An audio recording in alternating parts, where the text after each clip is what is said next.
Hi everybody, it's book club time. Tonight we are going to be discussing The Things We Cannot Say by Kelly Rimmer. I have a copy of the book right here. I really loved this book. So I'm just going to give you a little summary. The Things We Cannot Say by Kelly Rimmer. I love historical fiction and I particularly love World War II. It's a really great book. So again, historical fiction, World War II, and it's one of those books where you have two different storytellers in two different time periods. And I don't know if you're like me, sometimes when I read a book like that, I so favor one of the storylines that when the other storyline is going, I want to hurry up. I want to get back to the other story. I want to find out what's happening. Usually I favored the storyline that's in the past. I don't know why I love historical fiction so much, but anyway, this book, one of the things I really loved about this book is how much I loved the present day story as much as I loved the past story. And I loved how Kelly brought the two stories together. And, you know, you have the girl. So basically, our main character is a girl named Alice and then her grandmother, Alina. There are two storytellers. And Alice is in present day, and she's a wife and a mom of a son with special needs. And her grandmother is Polish. And so you have her grandmother telling the story kind of in reverse. And her grandmother has a stroke and can't talk. And she needs Alice to go and find out something about her past. And so Alice leaves her family and travels to Poland and starts to uncover all this great juicy details about her grandmother's past. And it was a really great book. So without further ado, I think that you all would like it if we brought on our author, Kelly. Hi, Kelly. Hi, thanks for having me. Oh my gosh, we're so excited that you're here with us. Thank you for doing this. What time is it in Australia? Oh, it's 10 in the morning, so this is great for me. Perfect. And where exactly do you live in Australia? So I'm about 4 hours west of Sydney, in the country. I've been to Sydney many times. Oh, nice, yeah. My husband travels, and he has preached at Hillsong Church. Yes, so I'm about 4 hours, like, towards the middle from there. Awesome. Well, thank you for joining us. We really enjoyed your book. I have this little book club on Instagram, and I think this is our fourth book that we've done, and everybody has said it was their favorite. And thank you so much. I really loved it. So, okay, I just have a couple of questions for you. I'm just gonna jump right in. One of the things that I read is that this particular storyline was kind of personal for you. So Absolutely. Can you fill us in on how you came to write about this family in Poland and what inspired you and just how the book came about? Yeah, sure. So this is my fifth book, but it's unique in the sense that I wanted to write it for a really long time. It was a story that for probably 10 years I've been thinking that one day I would write this story. And it kind of was sparked we have a family Christmas function every year with my mother's family. And one day, 10 years ago, I was standing at that, hot Christmas is here. So standing at that barbecue in the backyard around the pool. And I looked around and realized that from my maternal grandparents, there were now more than 50 people, 50 descendants. And we're all Australian. And I started to think, how did this happen? That there was this couple in Poland and then the war broke out. And now here we are 80 years later. And our whole lives, our very nationalities are different because of what happened to them during the war. But I didn't know really anything about their experiences back then. They came to Australia and then they just built a new life. And so they both died when I was, quite young. So I couldn't really just ask them. And I kind of figured that their stories were just lost to time. But I started researching about, what life was like for Polish Catholics during World War II. And from that research, Tamars and Alina just popped into my head, and here we are. So that's basically the story.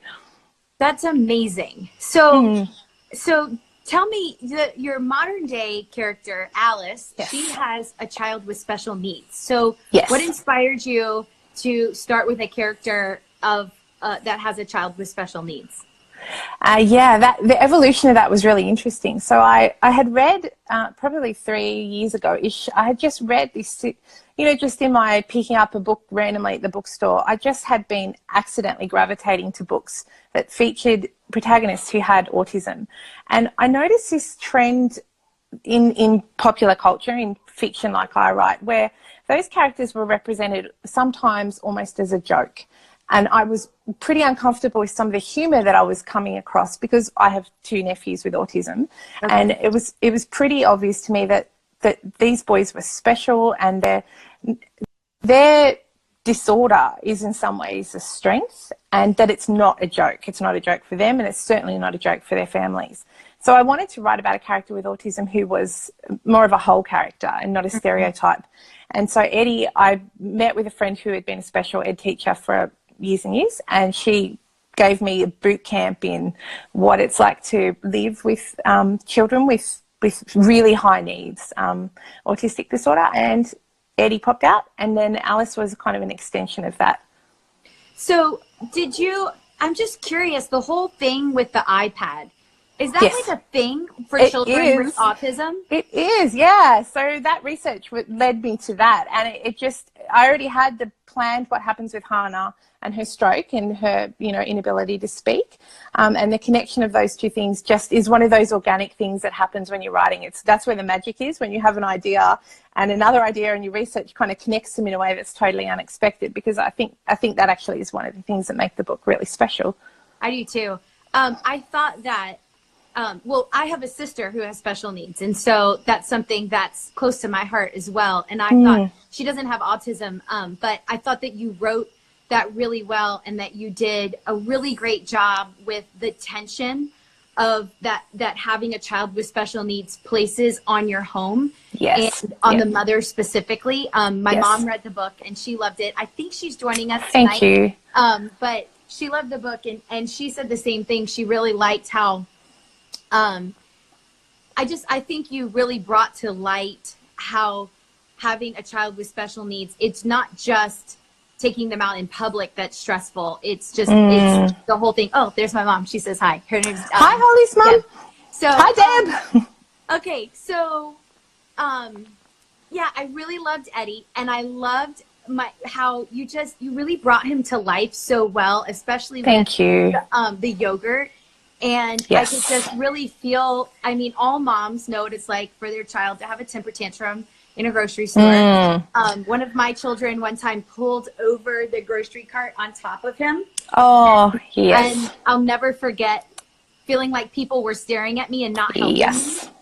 And so I thought there was such a great scene in the book, and the whole thing about the yogurt and how he wouldn't eat the yogurt. And then I just loved how, and we'll get to this throughout the night, but I really loved how the mom, Alice, she had to leave him, and she didn't think she could. She didn't think that her husband could do it, could survive, and how her husband was the one that got him to eat the yogurt with the new packaging, and a win for the husband. I thought that was really, really great. So, okay, was there, did you have a favorite character in the book? I think Eddie's probably my favorite character that I've ever written, because he inspired that whole narrative, and he came to life for me at least, he came to life in such a real way. And I think Eddie's probably my favorite. But I really liked Alina's spirit, and how the journey that she goes through, and it's forced upon her, but she just has to become this courageous, strong woman. And, there's the shades of my grandmother and my grandmother's generation in her. So I think they're probably my 2 favorites. Yeah. So historical fiction is one of my favorite genres. And I also love coming of age stories.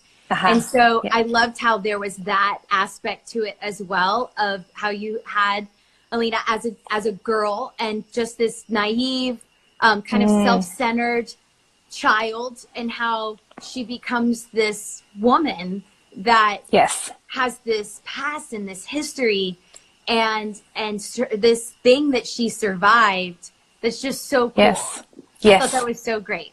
So I don't want to give away any spoilers. I usually do spoilers at the end so that if anybody's watching and they want to go back and read the book, they can. But I did want to ask you, did you know the end of the book before you started?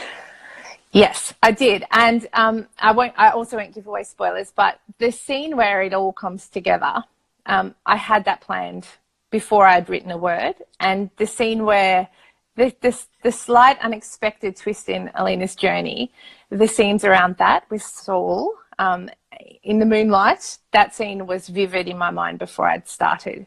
And so I wrote some of that early on. And sometimes I have to do this with my characters because I become so bonded to them. I don't want to put them through awful things. And so if I know something difficult's going to happen, I sometimes have to write it right at the outset or else I'm a little bit tempted to make things easy for them once I get to know them. So it probably seems a bit silly, but those scenes, I knew exactly how it would tie together. Yeah. It's a little bit crazy how real they become to you after a while. I'm spending a year in the mind of this person. So they become like close friends. And, you're effectively going to put your close friends through, in this case, something quite horrendous. So right at the outset. That's amazing. I never really thought about that. The book that we read last month was called A Place for Us. And I don't know if you've seen that book. No. But the author, when I was watching some interviews with her, she had taken like 10 years to write that book. Wow. And so she talked about almost like mourning the loss of these friends that she'd lived with for 10 years. And I can imagine that because I do a lot of audiobooks. I actually listen to the audio of this particular book. And a lot of times when the book is over, I feel like my friends have left me. And so, but I'd never thought about how I've spent, 15 hours with them and you spent a year with these characters. So it's really awesome. Yeah, that's the ultimate compliment from an author too, if you say that you felt like your friends had gone, because it means that they became real for you too. So that's really great. It's so true. And it happens to me. It happens to me a lot. Okay, super quick. I would love to ask you about the title because the title was, to me, the title was one of the things that just really made the book, thank you. Just the cherry on the top, but more than a cherry because the title was everything. So did you have the title before you started or how did it come to you? It's really interesting because I'm not great at titles. So really, it's really not my strength. And so I think I've had input to all of my titles, but I've often kind of someone else has come up with it. But in this case, my husband said something to me one night and it just clicked that that's what this book is about. And on so many levels that this book is about things that people just can't express for, physical reasons, for psychological reasons, there's kinds of layers. And so he gets the credit for that. He always reminds me it was his idea that sparked the title. That's really funny. My husband is, for a lot of the people who follow me, follow my husband, and he is really into titles for his sermons. Okay. And so we haven't talked that much about this particular book, although usually I tell him all about whatever book I'm reading. But he would really appreciate the title because as I was just even contemplating the book today and thinking back through, you're right. It's like, Eddie can't speak and then Alina can't speak, but it's not just about physically what they can't say, but the things that they the things that they can't say, like the things they can't talk about. So I just even between Alice and Wade, there's so many things unspoken. We're going to talk about that later about their marriage because I also thought that you did a really great job just with a realistic picture of a marriage that has a strain on it. And I just loved it. I loved it so much. Thank you. Thank you so much. Super quick before you go, can I ask you a couple just like generic reading questions? Sure, go for it. Do you have a favorite book? Oh, no, I don't. But probably if I had to pick one, that's difficult. But if I had to pick one, I'd probably say My Sister's Keeper by Jodi Picoult, mostly because that was a book that made me want to write the way that I write. But the book that sparked my love of writing was Heidi when I was a kid. So those two would probably be my top two. Love it. I don't think I've ever read the book Heidi. But I definitely saw the movie a lot when I was a little girl, and I loved My Sister's Keeper. I thought that was awesome. Okay, last book that made you cry. Oh, it's not been published yet because it was an advanced copy. Let me think of one that I've read that people can buy right now. I'm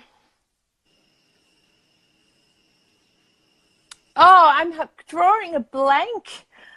My Can you come Sister's back to Keeper that one? made me cry. It's been a Goodness, long time since I read that, but that book made me cry. The last book that made me cry was actually Michelle Obama's biography. Yeah. And you know what? Around the same time I read the Tara Westover book, The Memoir Educated, and that made me cry too. So that's probably a recent one that made me cry. That was a great book too. Okay, and do you have a favorite author? Jodi Picoult. I love Sally Hepworth. She's an Australian author, writes domestic suspense. They're probably my top two. I also think it's interesting the way you're saying Jodi's last name, because I started out calling her Jodi Picoult, and I know that's definitely not the way to pronounce it, but I think here to say Jodi Picoult. Oh, really? Oh, there you go. But have you read all of her books?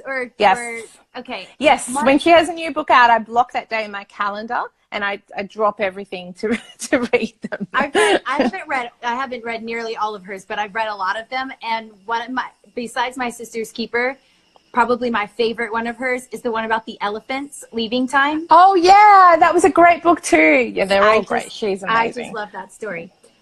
Hey, thank you so much. Thank you for worries. Thank you again on. for picking my book and for having me on to talk with you. It's been great. We loved it. It was so nice to meet you. I just loved how great both storylines were. And I really want to talk about our favorite moments from the book. And so I'm about to get Lisa on here. Is it hot in Tennessee? It is so gross. I have sweat like today. I cannot even tell you. It's been horrible. It's 96. Yeah, it's about that here. And I'm sitting on my porch because I'm stubborn. And I just want fall to be here. I think Saturday it's supposed to cool down, but I'm sweating. Well, I live in the boonies, so I couldn't get. I wasn't sure it was going to hold at my house, so I came to my favorite coffee shop, and Missy is eating waffles and playing her iPad, and I was so geeking out that you had Kelly on. She was so nice. And Jodi Picoult. She's my favorite. I've read every single Jodi P book. I actually buy all of her books in hardback. So the fact that she said Jodi was her favorite author, I was like, oh, I'm about to hyperventilate. I know. Did you read Leaving Time? You said you read them all. The one about the elephant.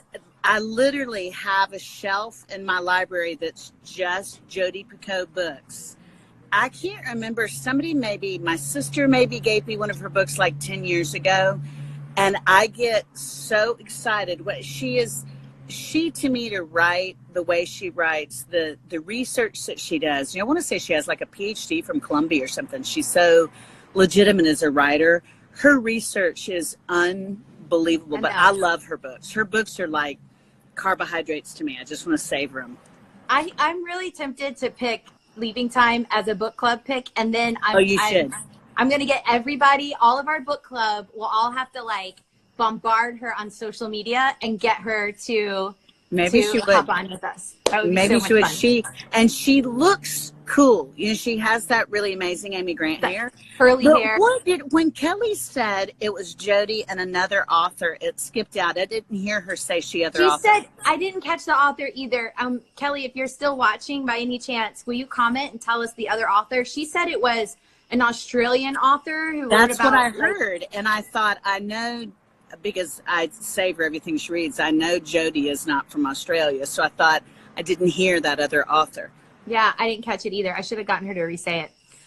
Okay, so back to our book.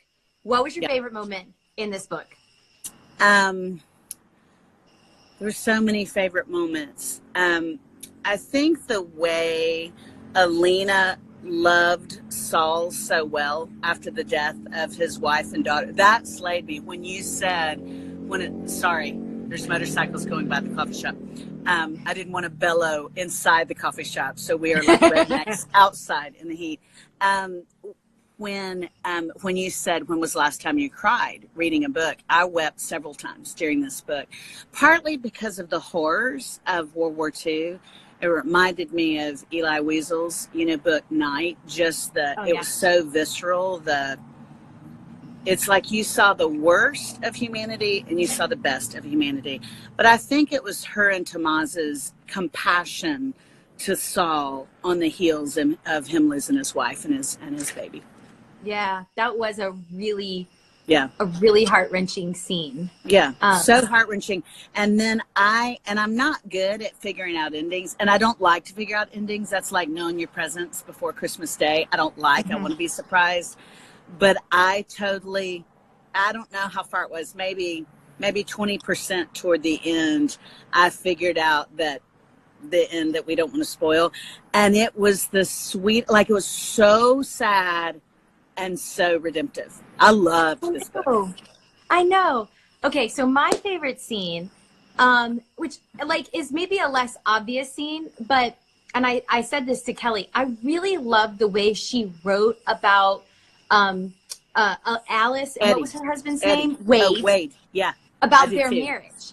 And there were two parts where when Alice is in Poland and she's calling to check in.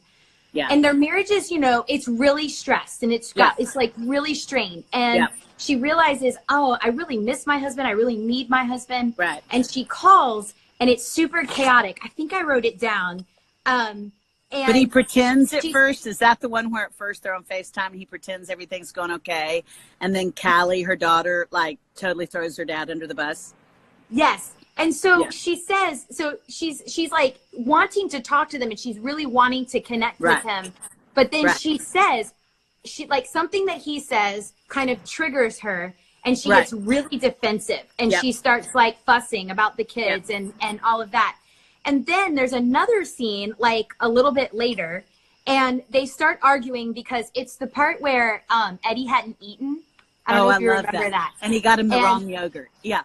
He fed him the wrong, or the soup or whatever. Like Eddie had been setting the soup, the cans of soup out because he wanted the soup. And she says, Alice starts to say mean things. And then her like, I don't know how you say it in a literary term, but her like narration says, as she's talking, she says, it's the disappointment speaking. Yes. And I just like that line was so great to me because I think about relationships with people and how not even just in a marriage, but how in a friendship or a relationship with a family member or whatever, you have this desire to connect with them. And then just like your disappointment starts speaking rather than your gratitude or your love for that person or your vulnerability. Like instead of being vulnerable and telling the person like, this is really hard for me.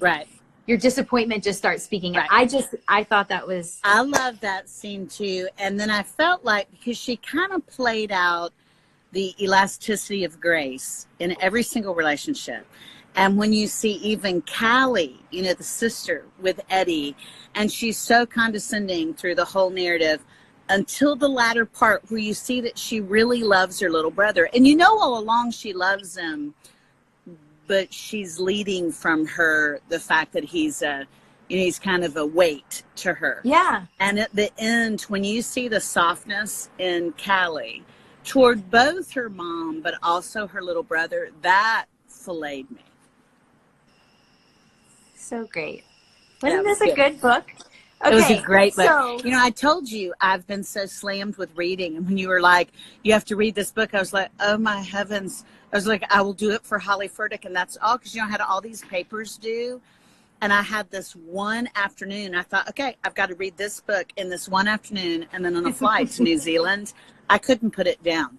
It was just, I enjoyed every moment. And it was one of those books I didn't want to put down, because you really do resonate with the characters. And I found myself going, I have to find out about Alina. I have to find out what happened to Saul. Or I love this book. I felt like she was so honest. Every character, she got to their core brokenness, but she was so kind with all of her characters. Yeah. And other than some of the guys who perpetrated the evil, you saw something redemptive in every character, even at their worst.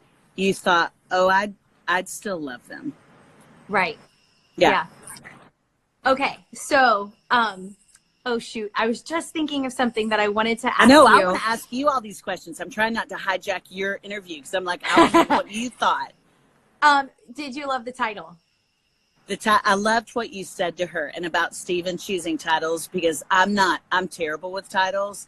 And I loved the title at the beginning of the book. I fell in love with it more as I was reading the book because of all the nuances, because it says, it's almost like THEIR and THERE. And it Right. depending on what facet you look at it, you're going to see it from a different angle. I love this title. Yeah, please have Stephen do a series, a preaching series, a teaching series on this title. It's amazing. Okay, so pause for just a second. We have to come back to the title. But Ann Voskamp just hopped on and said, you two women. And I just have to say, Ann Voskamp, look what is on my porch right here. Hello.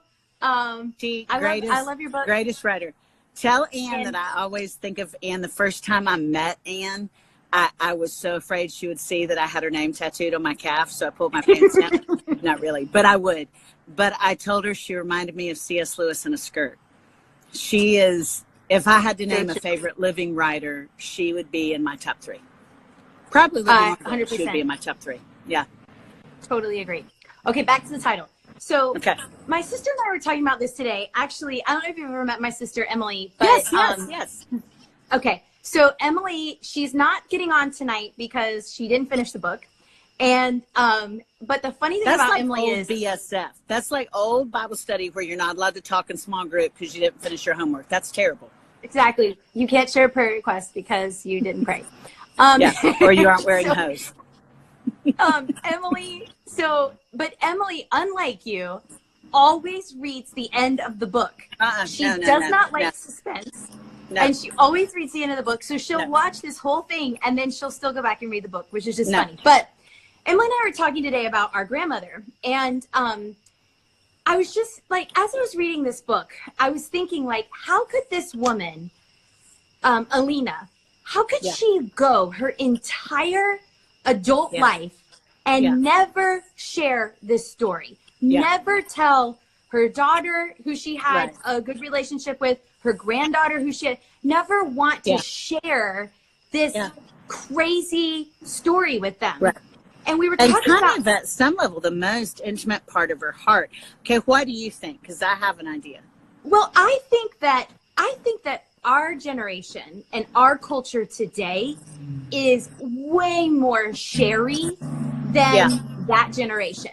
Yeah. And I don't know if one is better than the other, but we were talking about our grandmother had these burns on her arms. And she would rarely, not burns, scars on her arms. Right. And she would rarely wear short sleeves. She was born in 1911. She grew up she was like a 20-year-old woman during the Depression. Right. And she was living at home because all of her siblings, they all fortunately had jobs, but they were all helping at home and contributing to the home. And we came to find out later, and I remembered this today as I was thinking back, but her mother, so it would have been my great-grandmother, was washing their curtains, and I don't really know the details of this or why, but I promise this is a true story, in kerosene outside. And somehow everything caught fire. And my great-grandmother caught on fire, and my grandmother and her brother and her sister all had to put the fire out. Right. And she passed away. She went to the hospital, but she didn't survive. And my grandmother, not only would she not like wear short sleeves, but she wouldn't talk about it. It was not something like it was something that was just so traumatic for her that she couldn't even share it with her family. When really you think, like, from my perspective, well, first of all, as a child, I remember thinking, like, that's really sad. But I never, like, as an adult now thinking back, I realized, like, what that's not sad. That's traumatic. It is traumatic.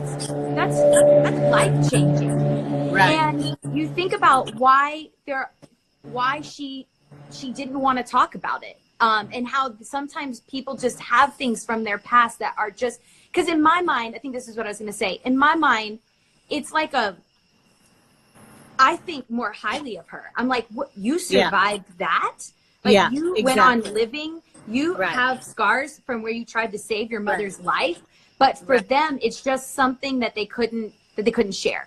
Right. And I don't know. What do you think? Why do you think she didn't share? I mean, when you were saying that, I don't remember who it was, but years ago I heard somebody say, if you get really good at keeping secrets, your secrets end up keeping you.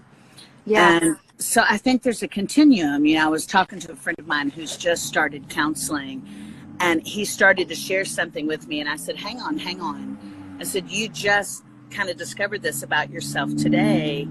That's really, really precious. I said, so why don't you just hold that for a while? That, you know, God gave you that for you today. Don't share that too quickly, because it almost like sullies it. But then on the other end of the continuum, there's this, if you process, you can get well. And so, because I fell so in love with Alina, I think she didn't talk about it partly because of the trauma associated. I mean, she lost not just the love of, well, I don't want to spoil it. She lost so much. So you can spoil it. It's 8:40, okay. So if you don't want a spoiler alert, you might need to get off now. It's like she and Tomas, you just almost knew she's not going to get to keep him. There's too much loss. There's too much ancillary loss with her family and her brothers. And the loss was just, you know, after a while, you almost go, how much more can she take and still survive, even psychologically? How can the goodness in her still survive with all the horror she's seen? But then at another level, there's part of me that thought she also was respecting Saul, because for her to tell her story was to tie him to his, and his was even more traumatic. And she did have that love for a season. So I don't know. I just found myself thinking, because I liked her so much, I want to go to the redemptive end of the continuum and say she kept the treasure that she could in the secret. But then at the very end, she still wanted any more growth that could come of it and not hurt Saul. She shared, but I totally would have told. I totally would have told. I mean, I can't keep a secret. I can't. I do important secrets. Sure, but like something like that, I don't think I could have kept it, because that shapes you. Especially after You're Saul like, that's passed her away. Story. Yeah, that's exactly right. I might have kept it because we've had some things in our family there have been some things in our family that weren't my story to tell. They affected me, but I was the second or third, you know, kind of ripple in the pond. And so I just thought that would be disrespectful for me to share it. I'm not the genesis of the story. It affected me. And there's still some things in my family of origin where I go, that's not mine to share. And what would be the motive for me sharing that?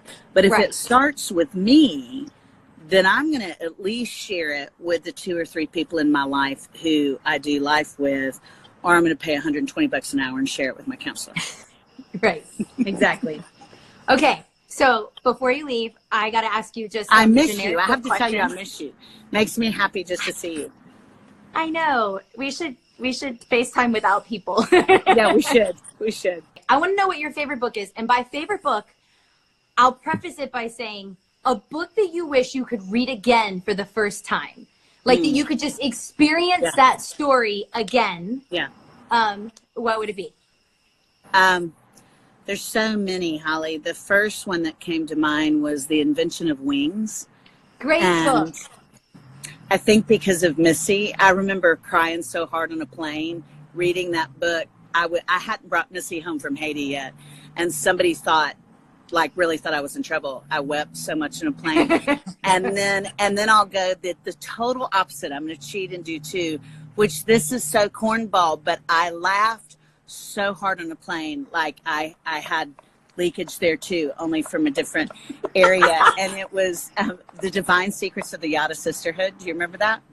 I haven't read the book, but I saw the movie. The movie's nothing compared to the book. That book, there's one line, you have to read it because it's a fast read. It's really funny. I don't know if it's great writing or not, but it is hilarious. There's one line in that book that I laughed so hard it was uncontrollable, and it's kind of like Jesus wept. It's just 2 words. You have to read the book and find the 2 words and tell me. Okay, I'm going to read it. Done. I think my mom read that book and loved it. Yes, Yeah. she just said, yes, love that book. I don't know if you can see the comments, but that's my mom's Yeah. absolute. I also love Eli Weasel's Night, and I also love recently Beautiful Boy, that they made a movie out of. Oh, yeah, I saw the movie. Yeah, that book was amazing. There's so many books I love. It's hard to limit it. I know, me too. Okay, so you already told us the last book that made you cry. And are you saying that Jodi Picoult is Picoult? Is that how you say her name? Well, I don't know. After she said it, I was like, I've been saying Picoult, so I've been massacring it. So I'm just going to call her Jodi Picoult. Okay, I was saying Picoult too. But Yeah. Is she your favorite author? Or do you have another favorite author? No, I'd say probably my favorite all-time author would be either Friedrich Buechner or I really love the Desert Fathers. Stephen Furtick is way up there. But I'd say probably Friedrich Buechner or C.S. Lewis or Dorothy Sayers. Okay, Friedrich Buechner, is he the one that wrote that one you told me to read that I haven't read yet about water or something? Listening to Your Life. Oh, no. Oh, I can't even believe I forgot about that. The Color of Water. The James Color of McBride. Water. Oh, no, that would I've be got up that there on in my top list 10. to read. The I Color gotta of be Water, honest, though. James McBride. It doesn't look He very wrote good. he wrote another book it's historical fiction, but it's like Jodi's stuff. It's based on such history that it could really be called history, on the Underground Slave Railroad. And I can't remember the name of it. It's James McBride, and that book is one of the best books I've ever read in my life too. But The Color of Water should be on everybody's reading list. James McBride, The Color of Water. Okay, it's on my list. I'm going to get to it, but I think I'm going to read the Yaya Sisterhood first. I love you, Holly Furtick. I'm so happy. I love you wish too. I was with you face to face, like in the same room. Thank you for coming on, and we need to actually see each other soon. We will. We Okay, will soon. love you. All right, Love bye. you. Bye. Okay, guys, this has been so much fun, and I've just had the best time. I really enjoyed talking with Lisa Harper. Lisa, thank you for joining. Yes, I have read Where the Crawdads Sing. I didn't pick it for book club because I feel like too many people have already read it. So I like to pick books that maybe you have not read. But thank you, Lisa. Thank you, Kelly. So much fun. Love you guys. I hope you have a great night. It's going to be fall soon. It's going to feel like fall. I just know it. And okay, have a great night. See you later.